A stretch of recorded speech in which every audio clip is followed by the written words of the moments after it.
Je suis rentrée de mon voyage d'affaires plus tôt que prévu. Je n'ai prévenu personne de mon retour. Je voulais surprendre Miguel. En arrivant dans notre rue, j'ai vu plusieurs voitures garées devant notre maison. Le jardin était décoré de ballons bleus et roses. Une banderole disait « Bien, notre petit miracle ». J'ai garé ma voiture une rue plus loin et me suis approchée à pied. La porte était entr'ouverte. De la musique et des rires s'échappaient de l'intérieur. En entrant, je me suis figée. Au milieu du salon, Carmen, ma meilleure amie, affichait une grossesse évidente de 6 mois. Ma belle-mère, Rosa, caressait tendrement son ventre pendant que ma mère servait des boissons. Les cadeaux s'entassaient sur une table décorée. « Alors, la chambre est prête ?» demanda ma tante Elena. « Presque » répondit Carmen. Miguel a insisté pour la peindre lui-même. Il y travaille chaque week-end. À ce moment-là, mon mari entra, portant d'autres boissons. Il s'approcha de Carmen et l'enlaça par derrière, posant ses mains sur son ventre. Il ne reste plus qu'à monter le berceau. Nous l'avons choisi ensemble la semaine dernière. J'ai vu ma mère se raidir en me voyant. Elle est rapidement venue vers moi. « Anna, on ne s'attendait pas à te voir aujourd'hui » chuchota-t-elle en attrapant mon bras. « Allons dehors. Nous devons parler. » Je me suis dégagée de son emprise. « Parler de quoi ?» Du fait que mon mari a mis enceinte ma meilleure amie pendant que je travaillais dans un autre pays. Le brouhaha cessa immédiatement. Carmen fut la première à me remarquer. Son visage perdit toute couleur.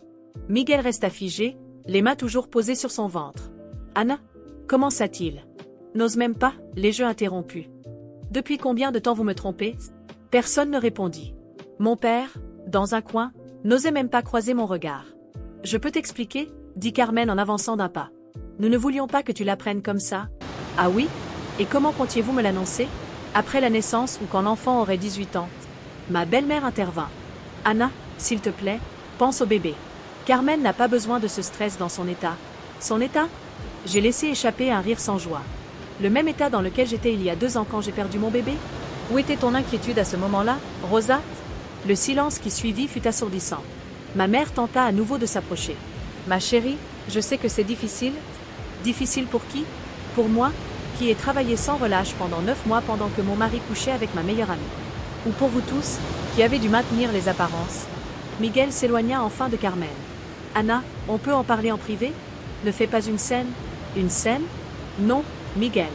Une scène, ce serait raconter à tout le monde comment tu m'as convaincu d'accepter ce travail à l'étranger. Comment tu as dit que nous avions besoin d'argent pour fonder notre famille. Je me suis tournée vers Carmen. Il t'a dit ça? Ou il t'a raconté qu'il était seul et abandonné pendant que sa femme cruelle poursuivait sa carrière? Carmen se mit à pleurer. Ce n'est pas comme ça. Nous ne l'avons pas prévu? Bien sûr que non. J'imagine que tu es juste tombée accidentellement enceinte de mon mari. Ces choses arrivent, n'est-ce pas? Les invités commencèrent à se tortiller, mal à l'aise. Certains prirent leurs sacs, prêts à partir. Mon père finit par parler. Anna, calme-toi. Tu es bouleversée. Bouleversée? Non, papa. Je suis parfaitement calme.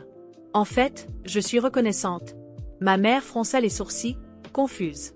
Reconnaissante? Oui, parce que maintenant, je vois clairement qui vous êtes tous. Mon mari, le menteur. Ma meilleure amie, la traîtresse. Et ma famille, les lâches qui ont préféré protéger ce mensonge plutôt que moi. Je me suis dirigée vers la table des cadeaux et en ai pris un au hasard. Celui-ci est le tien, maman. Tu as acheté un beau cadeau pour le bébé de la maîtresse de ton gendre. Anna, s'il te plaît, supplia ma mère. J'ai déchiré le papier cadeau. C'était un ensemble de vêtements de bébé blanc avec des détails bleus. Quelle délicate attention. J'espère que tu as gardé le reçu. Miguel s'approcha, essayant de me prendre le cadeau des mains. Ça suffit, Anna. Tu te rends ridicule. Ridicule? Non, Miguel. Le ridicule, c'est toi. Mettre enceinte ma meilleure amie pendant que je payais toutes les factures. Ma belle-mère se leva, indignée. C'est trop. Miguel cherchait simplement le bonheur que tu ne pouvais pas lui donner. Toujours occupé, toujours en train de travailler. Tu as raison, Rosa. J'étais trop occupée à travailler. Travailler pour payer l'hypothèque de la maison où ton fils couchait avec ma meilleure amie. J'ai regardé autour de moi. Tous ces visages familiers me semblaient maintenant étrangers. Vous savez quoi? Gardez la maison, les meubles, les cadeaux. Mais Miguel, je te conseille de trouver un bon travail, parce que tu n'auras plus accès à mon argent. De quoi tu parles? Demanda-t-il, blême. Je parle du fait que, pendant que j'étais à l'étranger, je ne me suis pas contentée de travailler. J'ai aussi consulté un avocat. J'ai des preuves de chaque centime que j'ai dépensé pour cette maison, pour toi, pour notre mariage. Je suis sortie de cette maison sans me retourner.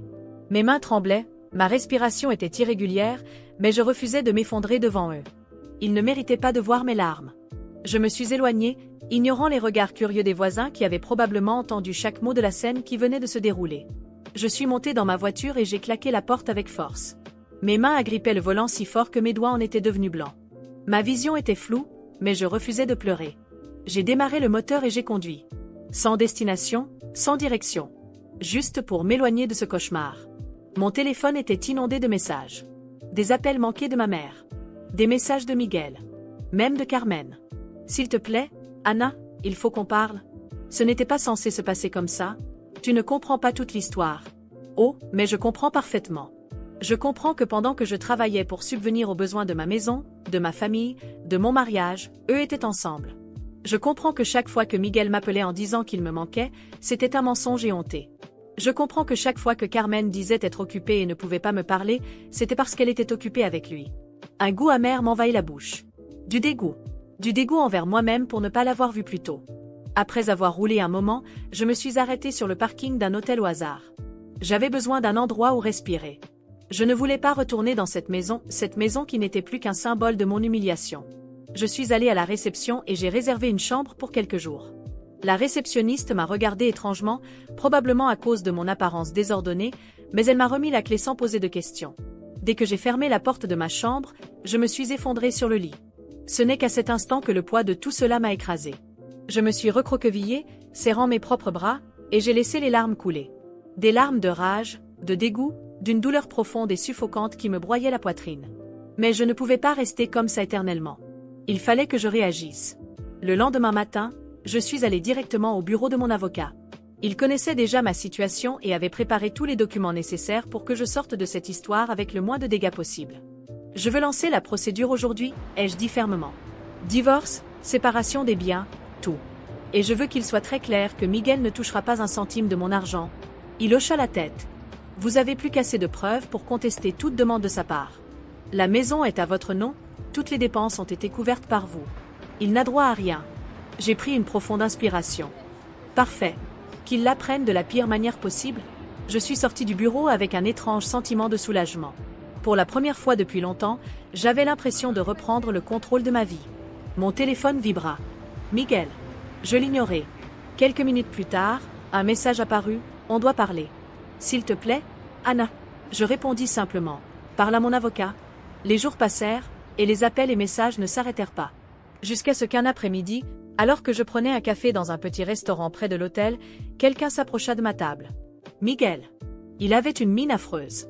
Des cernes profonds, les cheveux en désordre. Mais je ne ressentais aucune pitié. Anna, s'il te plaît. Il s'assit en face de moi sans y être invité. Je ne voulais pas que tu l'apprennes comme ça. Je croisai les bras. Oh, et comment voulais-tu que je l'apprenne? Avec une invitation à la baby showers? Il passa une main sur son visage, épuisé. Ce n'est pas comme ça que je voulais que les choses se passent. J'ai fait une erreur. Une erreur? M'être enceinte, ma meilleure amie était une erreur? Non, Miguel. C'était un choix. Tu as choisi de coucher avec elle. Tu as choisi de me mentir. Tu as choisi de laisser tout le monde couvrir cette trahison. Il baissa la tête. J'étais seule, Anna. Tu n'étais jamais là. Toujours en voyage, toujours occupée par ton travail. Je laissais échapper un rire amer. Et pourquoi j'étais occupée, Miguel? Parce que j'étais celle qui payait notre putain de maison. Pendant que toi, tu restais là à ne rien faire. Il resta silencieux. Tu veux savoir la partie la plus ironique? Continuai-je. J'ai accepté ce travail parce que je pensais que nous construisions quelque chose ensemble. J'ai fait des sacrifices, en pensant que c'était pour un bien plus grand. Mais pendant que je travaillais jusqu'à l'épuisement, toi, tu couchais avec ma meilleure amie. Il me regarda, désespéré. Je sais que j'ai merdé, Anna. Mais on ne pourrait pas arranger ça autrement? Je me penchai vers lui, le regard planté dans le sien. On est déjà en train d'arranger ça. Mon avocat a lancé la procédure de divorce. Tu ne toucheras pas un centime de mon argent. Et quant à cet enfant, j'espère que tu seras un bon père, parce que je ne veux plus jamais te voir. Anna, s'il te plaît? C'est terminé, Miguel. Je me levai et partis, sans me retourner. Il ne fallut pas longtemps avant que la nouvelle ne se répande. Mes vrais amis, ceux qui ne m'avaient pas trahi, restèrent à mes côtés. Et ma famille? Oh, ils tentèrent de reprendre contact. Ma mère m'appela plusieurs fois, essayant de tout justifier. On ne voulait pas te faire de mal, ma chérie. C'était compliqué pour nous tous. Tu dois pardonner. Pardonner? Non. J'ai avancé. Avec le temps, j'ai reconstruit ma vie. J'ai quitté cet hôtel et acheté un nouvel appartement, juste pour moi. J'ai repris le contrôle de ma carrière, de mon avenir. Et Miguel? Eh bien, il comprit vite que la vie n'était pas si facile sans le confort que je lui avais offert. Quelques semaines plus tard, je reçus un autre message. On peut parler? Tu me manques. Je souris. Puis j'ai supprimé le message sans même répondre. Et pour la première fois depuis très longtemps, je me suis sentie libre. Quand j'ai enfin reçu la confirmation que Miguel avait été officiellement cité dans la procédure de divorce, j'ai su que son véritable enfer ne faisait que commencer. Il a essayé de me contacter par tous les moyens. Il m'appelait des dizaines de fois par jour, m'envoyait des messages sans arrêt, apparaissait dans les endroits où il savait que je me rendais.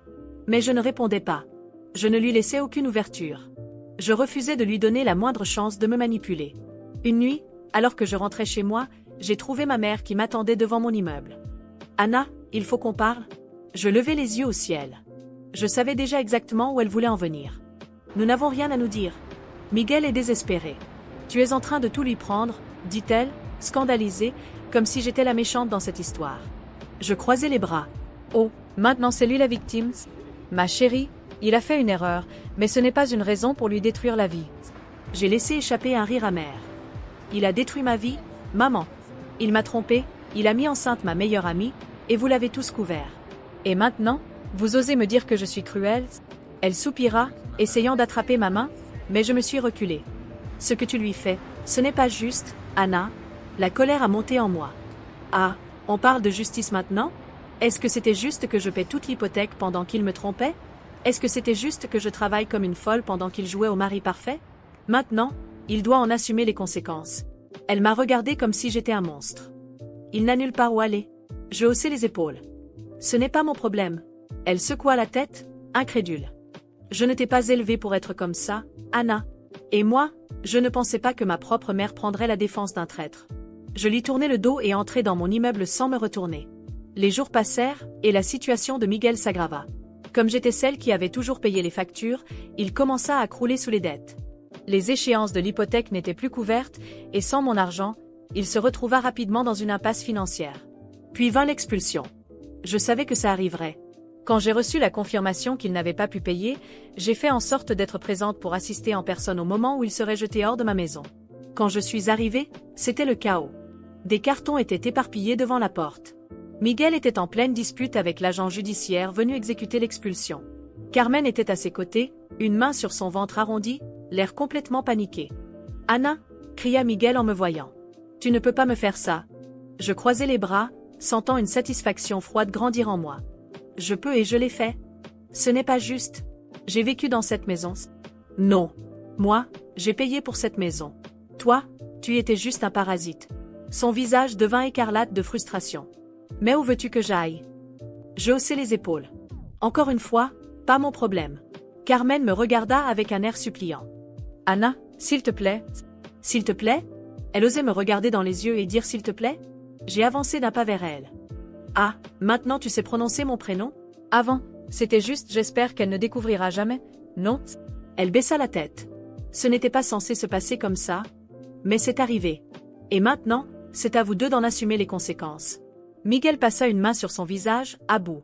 « Tu n'as aucun cœur. » Je penchai légèrement la tête. « C'est drôle, parce que tu adorais ce cœur quand il payait toutes tes factures. » Il ouvrit la bouche pour riposter, puis la referma immédiatement. L'agent s'approcha. « Le temps est écoulé.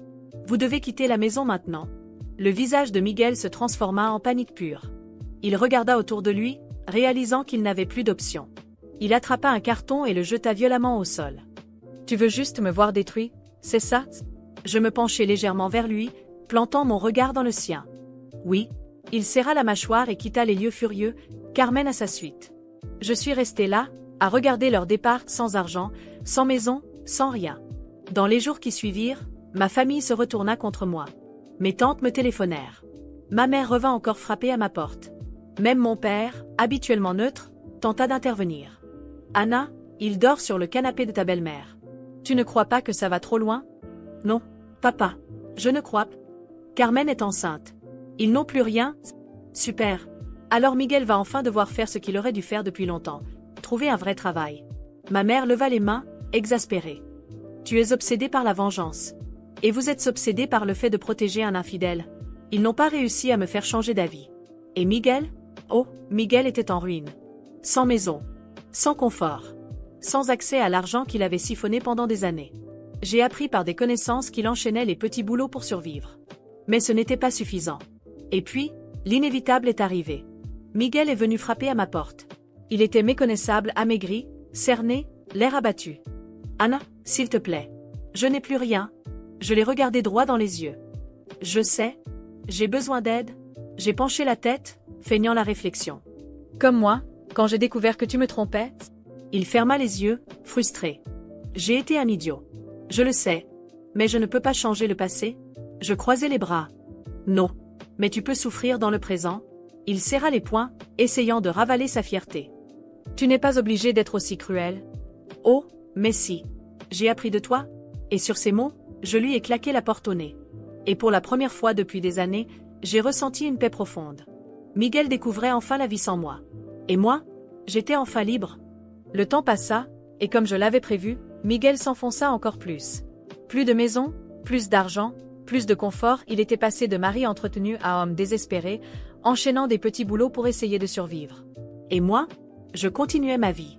Je ne ressentais aucune pitié pour lui. En fait, chaque fois que j'entendais une nouvelle catastrophe le concernant, une satisfaction froide me parcourait. C'était le goût sucré de la justice, la preuve que tout ce qu'il m'avait fait lui revenait en pleine face. Puis, j'ai appris la meilleure nouvelle que j'avais entendue depuis des mois. Carmen avait demandé le divorce. J'ai appris la nouvelle par une connaissance, l'une des rares personnes qui osait encore me parler après toute cette histoire. On s'est croisés par hasard dans un café, et après une légère hésitation, elle a fini par sourire avant de lâcher la bombe. Elle l'a quitté. J'ai cligné des yeux. Quoi? Carmen. Elle a demandé le divorce. Et elle réclame une pension alimentaire? Un éclat de rire m'échappa avant que je ne puisse me retenir. Un vrai rire, fort, profond, qui venait du fond de mon âme. Tu plaisantes? J'étais à deux doigts de recracher mon café. Pas du tout. Miguel n'arrive pas à garder un travail stable, et elle ne veut plus être celle qui le soutient financièrement. L'ironie de la situation était délicieuse. Carmen, cette femme qui prétendait que Miguel était l'amour de sa vie, celle qui s'accrochait à lui comme une sangsue pendant que moi, je travaillais pour financer tout, venait de faire exactement ce qu'il m'avait fait. Elle l'abandonnait au moment où il ne lui servait plus à rien. Et elle réclame une pension alimentaire? Demandai-je, amusé. Oui. Elle dit qu'il lui avait promis de la prendre en charge, et que maintenant qu'elle a un bébé, elle a besoin d'un soutien financier. Je pleurais de rire. Dis-moi, est-ce que Miguel a seulement de quoi payer une pension? Mon ami esquissa un sourire. Non. Et là, c'en était trop, j'étais morte de rire. Miguel n'avait pas seulement perdu tout ce que je lui avais donné de maintenant, la femme pour laquelle il m'avait trompé était en train de l'achever financièrement. Le karma l'avait rattrapé, et cette fois, il n'y avait plus personne pour le sauver. Je dois voir ça? La semaine suivante, je me suis arrangée pour accidentellement croiser Miguel dans un des rares endroits où il allait encore, un vieux bar que nous fréquentions autrefois. L'un des seuls où il pouvait encore se permettre d'acheter une bière bon marché. Il était assis au comptoir, l'ombre de lui-même. Amaigri, des cernes sous les yeux, une barbe mal entretenue. Et bien sûr, une bière tiède dans la main. Je me suis installée 2 tabourets plus loin, en prenant mon temps. Il m'a remarqué immédiatement et a crispé la mâchoire. « Qu'est-ce que tu veux » marmonna-t-il d'une voix fatiguée. « Rien » ai-je répondu en prenant mon verre. « Je profite juste du spectacle. » Il poussa un long soupir. « T'es contente, maintenant ?» J'ai pris une gorgée, savourant chaque seconde. « Oh oui, vraiment ?» Il grogna, secouant la tête. « Tu trouves ça drôle ? Miguel, je trouve ça hilarant.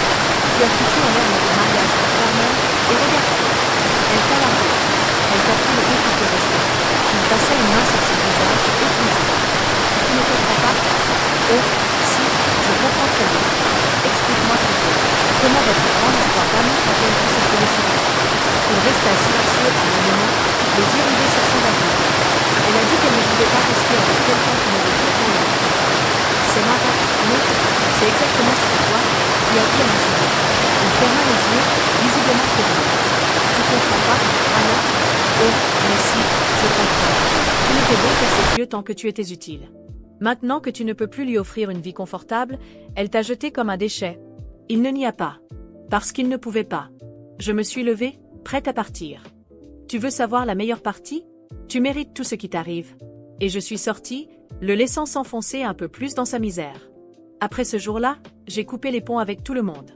J'ai pris mes distances avec ma famille, ces tantes hypocrites qui me parlaient sans cesse de pardon, ma mère, qui me répétait que j'étais allée trop loin. Je ne devais plus rien à personne. La seule personne à qui je devais quelque chose, c'était moi-même. Et c'est exactement ce que j'ai fait. J'ai reconstruit ma vie à zéro. J'ai acheté un nouvel appartement, juste pour moi. J'ai vendu tout ce qui me rappelait cette période de ma vie. J'ai donné certaines affaires, j'en ai brûlé d'autres.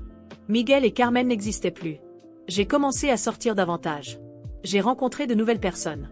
J'ai profité de la vie sans avoir à porter un poids mort sur mon dos. Pour la première fois en années, ma vie m'appartenait vraiment. Et pendant que je reconstruisais mon avenir, Miguel continuait à s'effondrer. J'ai appris, quelques mois plus tard, qu'il avait essayé de faire appel du jugement de divorce, réclamant à son tour une pension. Bien sûr, le juge s'était moqué de lui et avait tout refusé. J'ai aussi appris que Carmen continuait à lui soutirer le moindre centime qu'il gagnait. Et moi, je ne m'étais jamais senti aussi bien. Le monde était enfin à sa juste place. Moi, libre, et Miguel payant le prix de ses actes.